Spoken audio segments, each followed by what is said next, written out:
Bring in more revenue while saving money and differentiate yourself from the rest of the pack vying to win those guests by becoming more environmentally friendly.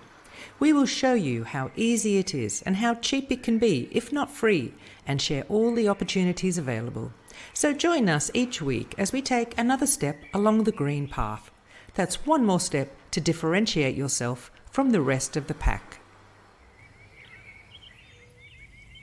The Green Path podcast is kindly sponsored by Sustonica, the first sustainability certification for vacation rentals that audits homes on their environmentally friendly setup, installs smart measuring tools for water, gas and electricity, and offers an iPad for guests to see their real-time consumption levels.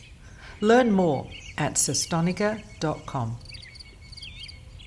Hi everyone, and welcome to another episode of the Green Path podcast. Today is one of those educationals that we all love. We've heard the saying, out of sight, out of mind, and we've also heard money down the drain. But where does something go when it goes down the drain? And what about all the things we put down there like soap and body scrub granules? What can we put down there? Well, today we're going to learn what is beyond the sink and the shower. Today, my guest is Sean from ETI Solutions. Hello, Sean. How are you? Doing good. Good to see you again. And you. Sean and I met at the VRMA in Las Vegas. And when he started talking about green cleaning products, bing, okay, got to be on the Green Path podcast. Well, thank you for having me. Pleasure. Thank you for coming along. Can you please tell us, how did you start on your green path? How did you start on your journey? Okay. Well, obviously I always love outdoors, love nature. You always want to have a, concern for our environment, our surroundings. But being in the chemical world, I've been doing this for well over 20 years now. And, we're always trying to evolve, have better, safer chemistry. We are a family business, so we do have folks that are back around the chemicals. So that was always, dear heart to us to be safer to our employees. So what we're also, trying to do is make chemicals that are effective. So, green has been around since like 1989. I think in the chemical world, they had formed a green seal, and then the government got into it, which is DFE, designed for the environment. So there's been a bunch of different types of seals and approvals, but overall, we just want to, produce safer chemistry for our customers and family and friends that use the products. It's funny because using the word chemical already sounds dangerous. So, exactly. It's like, how can a chemical be green? I mean, so can you tell me maybe what sort of chemicals do you use that are green? It's evolved. There's testing. Solvents are always considered a really hazardous, dangerous chemical. As you see trucks on the road, or maybe you'll see some chemicals at a hardware store, Home Depot or Lowe's. I mean, you'll see different pictures on those chemicals, and there might be a skull and crossbones, which is poison. And that's a lot of times you'll see that in our drain openers or maybe some fertilizer type products.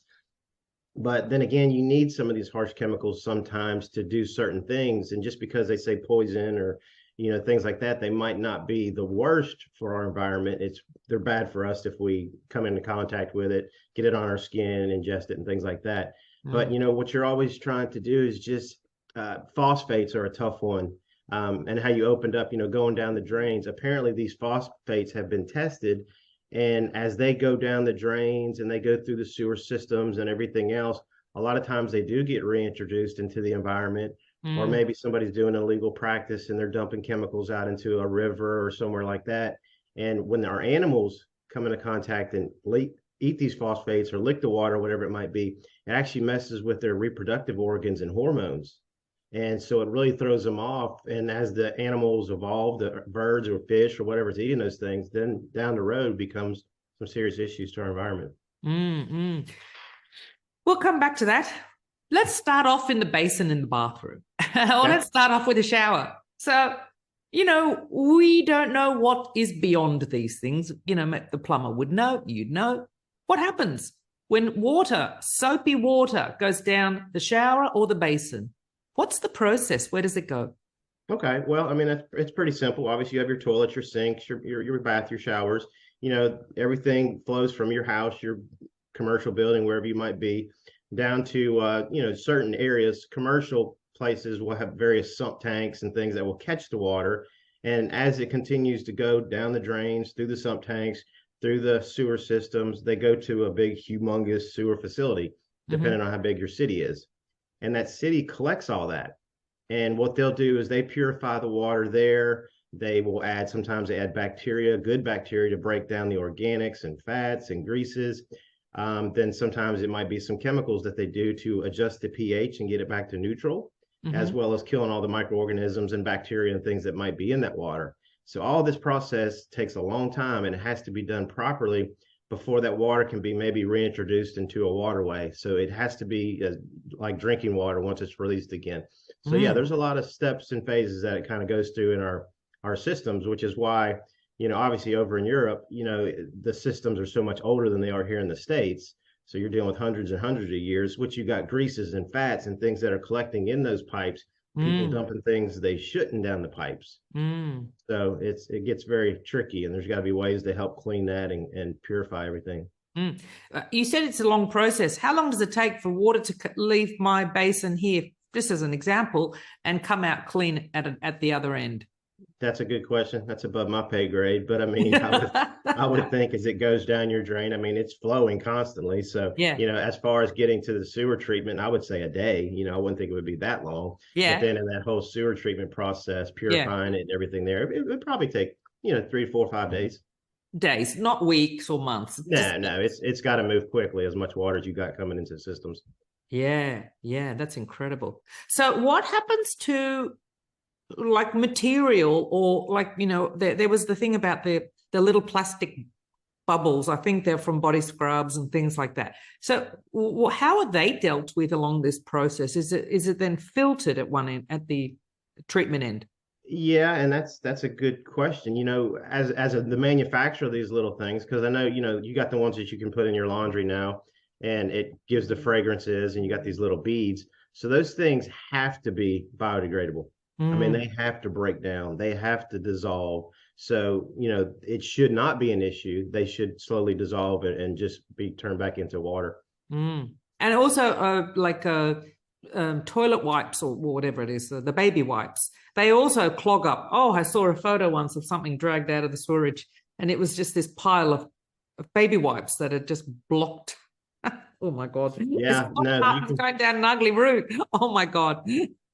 You can see some nasty things, and these things have to be, they have to be biodegradable. They have to rapidly break down. So this is huge.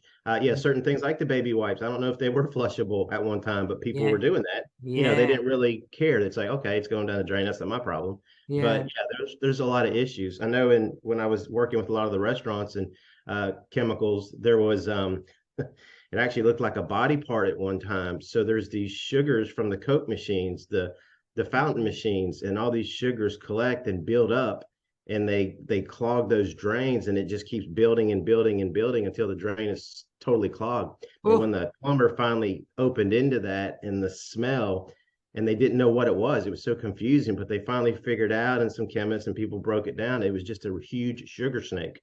Oh my God. The drains can have some serious issues. Yeah. I mean, look, this is what I was saying at the beginning. Like, we don't really think about it's out of sight, out of mind. We put it down there and we don't have a clue what happens after that. It's gone. It's someone's looking after it. But we do need to be conscious of what's going on beyond that point, because it doesn't just disappear like we would like to believe. No. Yeah. No, we can all definitely do our part. Yeah. And so let's go to cleaning products, because this is something that, of course, we all take for granted. Everyone's into, antibacterials and this and that and this. And I imagine there's some pretty heavy-duty cleaning products out there that are going down the drain all the time. And they end up out into the ecosystem as well, or can they be filtered? No, everything will be filtered. Yeah, if everything's draining properly, your cities, your waterworks, they have everything, in place right, then they will definitely have some concerns. But one thing that we're looking at in my little town here in Alabama, sometimes we're on the bay, the waterway, we get so much rainwater, so much thing that the system can't handle it, so it overflows, and sometimes that waste does go off into the bay, So you need to make sure the infrastructures are built properly. They can handle the volumes and everything like that. So we've got to be very, very, very careful of the ecosystem we have around us. And so what is your mission statement? Why should everyone use green cleaning products? Well, the green movement's come a long way. I mean, back in the day, everybody was on board. They're like, okay, this is good. We need this, the chemicals that our employees and our custodials and, our friends that are using these things are breathing these fumes in. So we want to make safer chemicals. But when the first movement started, the chemicals didn't work.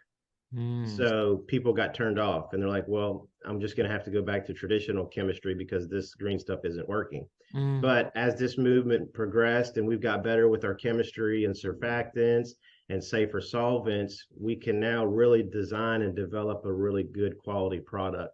And, that's what we've been striving for. And one of the chemicals that I've designed here in the last couple of years does carry a safer choice line, which means, we're using zero phosphates. We're using safe solvents if we need to use them.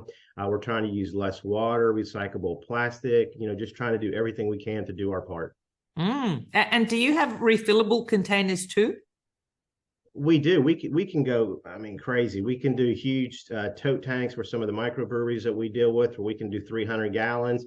And we basically keep a tank in their property back in the brewery, and we just come in and refill. So we're not having to use multiple plastic containers or 55-gallon drums or whatever. That's a large scale. But then onto the smaller scale with our, traditional vacation short-term rental cleaning, we do have super concentrated cartridges that are just chemical. So you're not using any water. We're not shipping water. We're basically just using the same spray bottle. Yeah. Sometimes you can't see that, but using the same spray bottle, you don't have to buy multiple spray bottles. So it's a ready to use super duper concentrate cartridge, and you just put that in the bottle. And then when you need another refill of the chemical, you just drop in another cartridge. So those cartridges, so you're mixing them with water. So instead of you shipping water, you just use the water that you have at home. Exactly. So when you get to your property, wherever you're cleaning, you basically fill up the spray bottle with water, drop in your little cartridge. When you tighten the trigger sprayer down, it releases the concentrated chemical. Oh, fantastic. It sounds like a very interesting design. Very safe. It ships easy. It's very light. It's color coordinated. It has all the good bells and whistles to make it safer for our friends. Yeah. And, one of the things that we don't think about, like you're talking about the skull and crossbones on those packets, things in the hardware shop, for example. It's not just the environment with these chemicals are going and potentially contaminating. It's also the staff using the products as well. Yeah. I mean, you sort of take for granted that your cleaner in the bathroom might be using bleach. And, it's for their sake as well that green products are used for staff. Yeah. Oh, well, definitely. I mean, bleach, everybody uses bleach, it's cheap, but it's got a pH of well over 13. It's corrosive.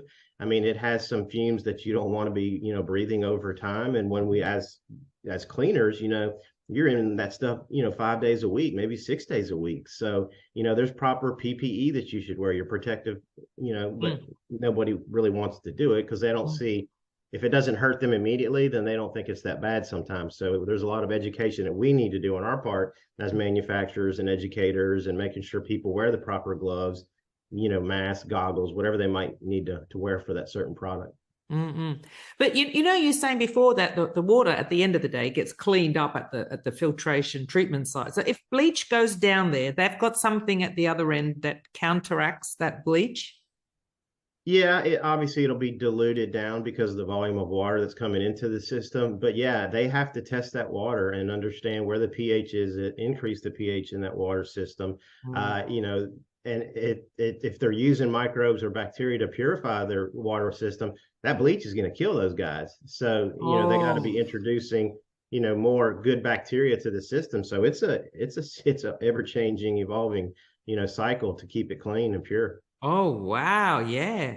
Oh, God. Okay. So besides bleach going down the drain, what other cleaning products does everyone use that really should not be going down there, that we should reconsider using? Probably, the solvents are really tough because sometimes our painters, they're dumping some really paint thinners and a lot of these type things. And, that could break down maybe the PVC, the plastic piping that we have from our home, and it can Mm, slowly erode those things over time and break it. And again, you can't see this, what's underneath the ground. So mm, there could be busting pipes because of these harsh chemicals that have cracked it or just deteriorated over time. And then mm, that's just leaking into the to the earth. mm, So, you got to be careful what's definitely going down those drains. Harsh solvents are bad. Acids, there's phosphoric and citric. There's safer acids out there that are good. mm, The sulfuric and hydrofluoric acids are bad, but we're trying to, as a society, remove those from a lot of the products that don't necessarily need them. mm, But there's still certain places, maybe refineries and hardcore chemical plants that need these type of ingredients. mm, They mm. have strict, OSHA guidelines of how to remove the waste and purify it there on their property. Mm. And so with the greener cleaning products, is that less of a hassle at the treatment end to clean up and to clean the water at the end of the day? Is that Oh, easier? sure. Because obviously you're using safer chemistry. So the Mm, chemistry, it does its cleaning task, but it'll break down faster, which is mm, another part of the whole green thing is, these mm, chemicals are biodegradable. They break down really fast. When they do break down, they don't leave any, harsh ingredients or anything in the waterways. So yeah, it's a smart thing to do. yeah, yeah. Now, your business name, ETI Solutions, you mentioned it's education in the name? Yes. Educate, train, and innovate. Lovely, great name. Can you expand on what you do with the education side? What do you do? Well, this is my first year to present at the VRMA International. But what I do is it was the art of chemistry is what I called it. But I was training on helping people understand the chemistry that's in our cleaning products so that they know why they use the products they use. And we had a really nice turnout for the show. But I just want to help educate. There's more than just a glass cleaner, a degreaser, or a bathroom cleaner. What's in that product? How does this make your life easier? Is it safe for you? Just to help open your eyes and consider the products we are using and making sure, why we do choose the products we do. I think it's fascinating. Cleaning has always been a big headache, stain remover and things like that. And then to know that it causes damage when it goes down the drain. But, I should have put a warning at the beginning of this podcast. This there could be some terrible imagery. But when you said about the cleaner products going through and biodegradable, and all of a sudden the sun shone and the birds were chirping, it sounds great. Yes, to do it, to use green cleaning products, I have a much better imagery in my mind of the end result and the journey that water takes. Yeah. Yeah, there's a lot going into it. I mean, you get into the paper aspect of it, recyclable paper. Maybe don't use paper products, use your microfiber towels where you can launder them. So, I mean, you're just so many saving energy in certain ways and just trying to be a better person to the environment. Yeah, yeah. Well, look, I'm going to wind up this interview now, but is there anything more you want to add? I will put the link for your website in the description below, but is there anything else that you might want to share with us before we sign off? No, it's I sit on the VRHP board, the Vacation Rental Housekeeping Professionals, and I think I met you when I was standing with Dirk Johnson. But that's one thing we do in the industry is we're just trying to help everybody understand what they're doing, cleaning process, killing the bacteria during the pandemic, understanding how to kill COVID. We're just trying to open everybody's eyes because it is always an overlooked thing. It's like I don't care what my cleaners are using, whatever, blah, blah, somebody else will handle it. So we're just trying to help, standardize that and make sure everybody knows there's resources that we can help the short-term and vacation rental people. Yeah. Keep it cleaner for your guests and for your staff and for the planet. Exactly. Lovely. Well, on that note, Sean, thank you very, very much for your time. I will put all the links even for Dirk's courses too. I'll put them in the link below in the description. If you have any questions for Sean or ETI Solutions, just pop them in the comments below. Sean, this has been fascinating. Thank you very much for your time. Well, thank you, Deborah. It's great to see you again. And you. Thanks, Sean. Bye-bye. Have a good weekend. You too. Bye-bye. Bye. Well, I hope you enjoyed that episode and were at least a little bit inspired. If you'd like to catch up on the other episodes that you've missed, just head to thegreenpathpodcast.com. See you next time.